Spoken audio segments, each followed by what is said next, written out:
ભાજપના ઉપાધ્યક્ષ નનુ ડાંખરાએ મંત્રી ઋષિકેશ પટેલને રજૂઆત કરતો પત્ર લખ્યો છે। પત્રમાં રજૂઆત કરવામાં આવી છે કે ભાવનગર શહેરની સૌથી મોટી તાપીબાઈ આયુર્વેદ હોસ્પિટલની હાલત જર્જરિત છે।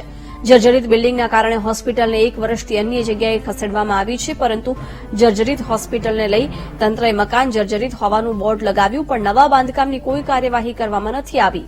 તો સાથે જ તાપીબાઈ આયુર્વેદ કોલેજમાં કર્મચારીની અછતનો પ્રશ્ન છે। આ પ્રશ્નને લઈ કોલેજમાં વિદ્યાર્થીની બેઠકોની સંખ્યા પણ ઘટી રહી છે। ત્યારે આ બંને મુદ્દાને લઈ ભાવનગર જિલ્લાના ભાજપ અધ્યક્ષે કેન્દ્ર અને રાજ્યના આરોગ્ય મંત્રીને રજૂઆત કરી છે।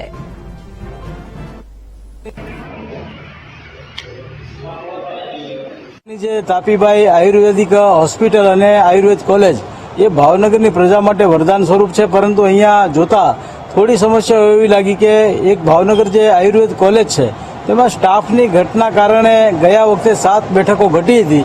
એટલે મેં કાળજી લઈને સરકારને રજૂઆત કરી છે કે ભાઈ આ સ્ટાફની ઝડપથી પૂરી ભરતી થાય અને એને લઈને હવે આગામી સમયમાં સીટો ન ઘટે એના માટેની એક ચિંતા બંને આરોગ્ય મંત્રીશ્રી રાજ્યના અને કેન્દ્રના મેં રજૂઆત કરી છે। કેન્દ્ર બીજું તાપીબાઈ આયુર્વેદ હોસ્પિટલ છે, તો હોસ્પિટલમાં નિઃશુલ્કપણે ખૂબ લોકોની સારવાર થાય છે।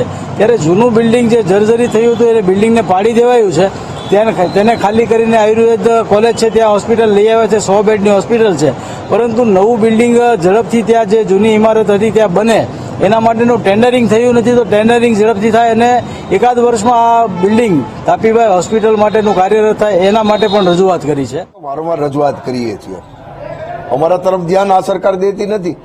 છેવટે ભારતીય જનતા પાર્ટીના ભાવનગર જિલ્લાના ઉપપ્રમુખ અને ગુજરાત રાજ્યના આરોગ્ય મંત્રીને એને લેટર લખવો પડે કે ભાવનગરની તાપીબાઈ હોસ્પિટલ હોય કે આયુર્વેદિક હોસ્પિટલ જે બંધ હાલતમાં છે 1 વર્ષથી, એની ટેન્ડરિંગ પ્રક્રિયા કોન્ટ્રાક્ટ આ હજી વાતું જ કરે છે આ સરકાર।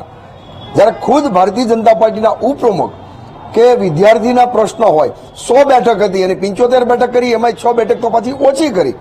આવા અનેક પ્રશ્નો, રહેવા માટે વિદ્યાર્થીની બહેનો માટેની વ્યવસ્થા પૂરતી છે, ઘણા પ્રશ્નને લઈ ઘણા પ્રશ્નો છે।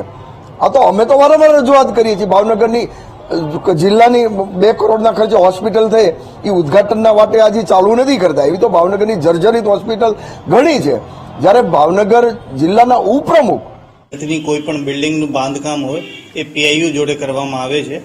પીઆઈયુ જે યુનિટ છે Bhavnagar unit, executive engineer, deputy engineer, એ બધા સાથે અમે મળીને પ્લાન તૈયાર કરી નાખ્યું છે।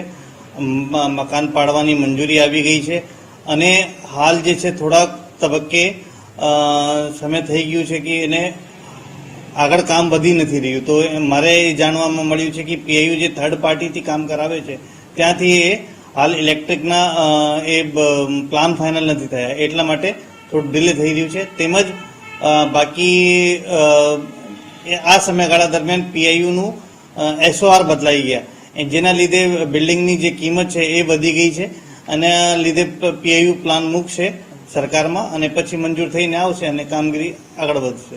છાત્રાલય પણ કંઈક 4-5 વર્ષ ઘટવાનું ફક્ત એ જ કારણ નહોતું, અમારી જૂની હોસ્પિટલની વ્યવસ્થાઓના લીધે અને એનું બાંધકામના જોતા દર્દીઓ દાખલ નહોતા।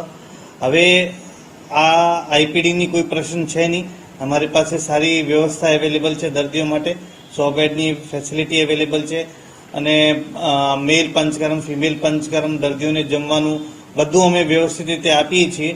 હવે તકલીફ સ્ટાફમાં, ટીચિંગ સ્ટાફમાં જે ઘટ હતી એમાં સરકારે મેક્ઝિમમ પ્રયાસ પૂરા કરવાના કર્યા છે।